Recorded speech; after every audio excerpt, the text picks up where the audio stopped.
তোমার কাজ এই বাড়িতে থেকে পড়াশোনা করা আর নিজের ক্যারিয়ার বানানো। এইসব চিন্তা ভাবনা করে নিজের ফোকাসটাকে শিফট করো না।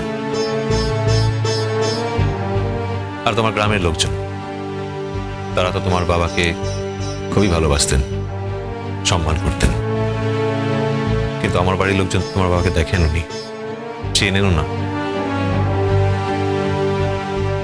তোমার গ্রামের লোকেদের বাবার প্রতি একটা সেন্টিমেন্ট ছিল, কিন্তু আমার বাড়ির লোকজনের তো নেই, থাকার কথাও না। আর যখন তোমার গ্রামের লোকেদের তোমার বাবার প্রতি সেন্টিমেন্টাল একটা জায়গা ছিল, তারপরেও তারা কি করে নিজের হাতে তোমাকে বিয়ের জন্য সাজিয়েছিল? তুমি বা কি করে বিয়েতে বসলে? তাই বলছি, তখন যেমন তুমি তাদের ইচ্ছের সম্মান রাখতে বাধ্য হয়েছিলে, আমি চাই আজ তুমি আমার বাড়ির লোকেদের ইচ্ছের সম্মান রাখো। আমি আজ অব্দি আমার নিজের কোনো ইচ্ছে তোমার উপর চাপিয়ে দিইনি। আমি আমার নিজের কোনো সম্মান রক্ষার কথা তোমাকে বলিনি, আর বলবো না। কিন্তু রূপকথাকে তোমাকে গাইড করার কথা বলা হয়েছে, কারণ আমার মনে হয় রূপকথা তোমাকে গাইড করার পক্ষে সবচেয়ে যোগ্য ব্যক্তি। ও সুশিক্ষিতা, ওপেন মাইন্ডেড, তার রুচিবোধ আছে। আমার মনে হয় রূপকথার গাইডেন্স পেলে তোমার ভালোই হবে। সেই কথা ভেবে আমি এই কথাটা বললাম। আর তুমি এ ব্যাপারে আমার উপরে নির্ভর করবে, আমার উপরে ভরসা রাখবে, এমনটাই তো কথা হয়েছিল তোমার সঙ্গে আমার। আর অন্তত সেই জন্যই তোমার এই বাড়িতে আসা। বোঝাতে পারলাম? রূপকথা ভালো, রূপকথা শিক্ষিত, রূপকথা ওপেন মাইন্ডেড। পৃথিবীর যত গুণ আছে সব রূপকথারই আছে। আর আমি তো পৃথিবীর সব থেকে পচা মেয়ে। আমার কোনো গুণই নেই। জোর করে বিয়ে করেছে, এই কথাটা বারবার না বললে যেন পেটের ভাতই হজম হয় না। ইচ্ছের বাইরে বিয়ে করেছে আমাকে। আমার উপর তো কোনো ইচ্ছেই নেই। কেন বারবার একই কথা বলেন আপনি? কেন একটা মেয়ের সম্মানে লাগে সেটা আপনি বুঝতে পারেন না? আমার সঙ্গে একা ঘরে আপনি আমাকে যা ইচ্ছে তাই বলুন, কিন্তু একজন তৃতীয় ব্যক্তির সামনে আপনি আমাকে এই একই কথাগুলো বললেন কেন? তাহলে কি আপনি ডিলটা রাখছেন? রাখছেন না তো? তাহলে আমার ডিল রাখার দায়টা কোথায়? আপনি নিজেই তো ডিলটা ভাঙলেন। আপনি তো রূপকথাদের সামনে সব কথা বললেন। আপনার সঙ্গে রূপকথাদের চাই সম্পর্ক থেকে থাক, সেটা আপনি আমার সামনে নাই বা বলতে পারতেন। তাহলে এখন যদি আমি না সাজি, আপনি কিন্তু আমায় কিচ্ছু বলতে পারেন না। রানু, তুমি আমাকে এম্বারেস করছো।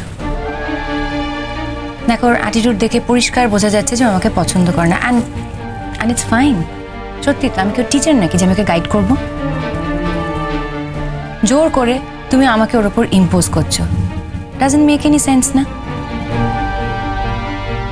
আমি ঘরে যাচ্ছি। দাঁড়াও রূপকথা, বাড়ির লোকজন তোমাকে রিকোয়েস্ট করেছিল ইমনকে রেডি করে সেখানে নিয়ে যাওয়ার জন্য। তাই আমি তোমাকে রিকোয়েস্ট করেছিলাম, কারণ আমি চাই না এই নিয়ে আর কোনো সিন হোক। 5 জন লোক 5টা কথা বলো। দেখো, আমাদের মধ্যে যা আছে সেটা বাইরের লোকের জানার কি প্রয়োজন? কিন্তু কি জানো তো, আমি এম্বারেসড হতে পারি না। ও আমার কাছে সাজতে চাইছে না, আমি কি করব বলো? হয়তো ওকে যদি নিজের মতো ছেড়ে দেওয়া যায় তাহলে ও একা সাজবে। এটা তোমার মনে হচ্ছে রূপকথা দিয়ে, আমি কিন্তু কথাটা এইভাবে বলতে চাইনি। যেই মেয়েটার বাবা মারা গেছে 1 মাসও হয়নি, তার সাজতে কেন মন হবে বলো তো? আমি জানি তুমি এই কথাটা বুঝতে পারবে না, তার কারণ ভুক্তভোগী তো আমি, তাই আমিই বুঝবো। যাই হোক, ডিল যখন হয়েছে তখন সেইভাবে তো আমাকে চলতেই হবে।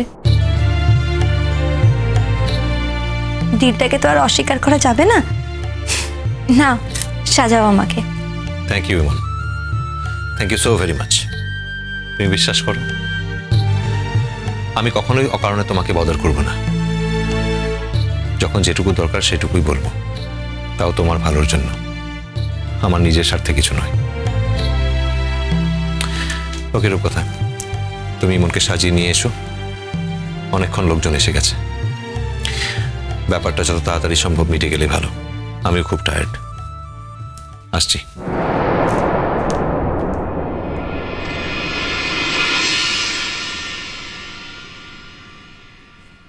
ইমন, বলো। বলছি যে তুমি কিন্তু আমাকে তোমার প্রতিপক্ষ মনে করো না। আমি তোমার প্রতিপক্ষ নই। কে বললো তুমি আমার প্রতিপক্ষ? আমার তো কোনো পক্ষই নেই, তাহলে তুমি আমার প্রতিপক্ষ হবে কি করে? সবটাই তো তোমার পক্ষ। কি বললে? না, কিছু না। আমি জানি তুমি সবটা জানো। রণজয় বাবুর সঙ্গে আমার কি ডিল সেটা তুমি জানো। আমি তো মোটে কয়েকটা বছরের জন্য এখানে এসেছি, তারপর তো চলেই যাব। শুধু এবারই লোকজন এ বিষয়ে জানে না, কিন্তু উনি তোমার খুব ভালো বন্ধু, খুব কাছের মানুষ, তাই উনি তোমাকে সবটা বলেছেন। তাই তুমি সবটা জানো, আর সেই জন্যই আমি তোমাকে ডিলটার কথা এভাবে বলতে পারলাম।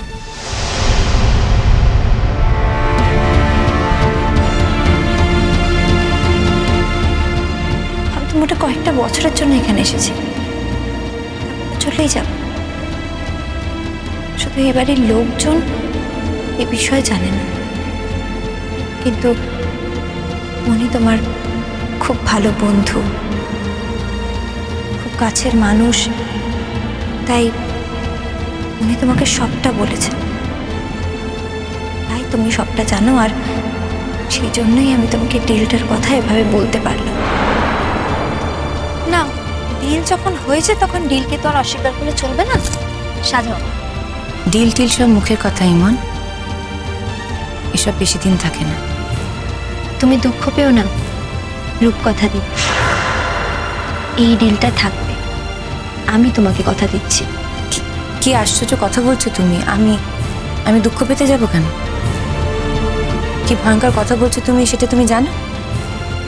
কথাটা হয়তো তোমার ভয়ঙ্কর লাগছে, কিন্তু এই কথাটা ভয়ঙ্কর হলেও তো সত্যি। তুমি বলো, সত্যি নয়? কোনটা সত্যি?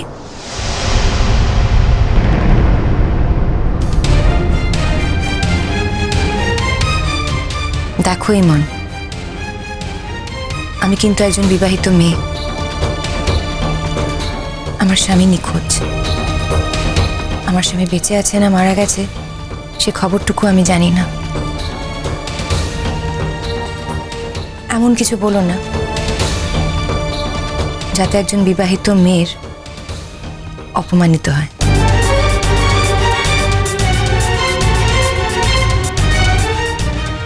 কথা দি, তুমি কিন্তু সত্যিটা বলতে ভয় পাও।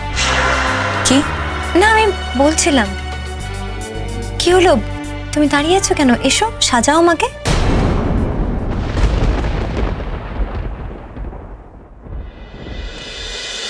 কুসুম দোলা কুসুম দোলা, চলো চলো চলো চলো চলো পাল্টাই।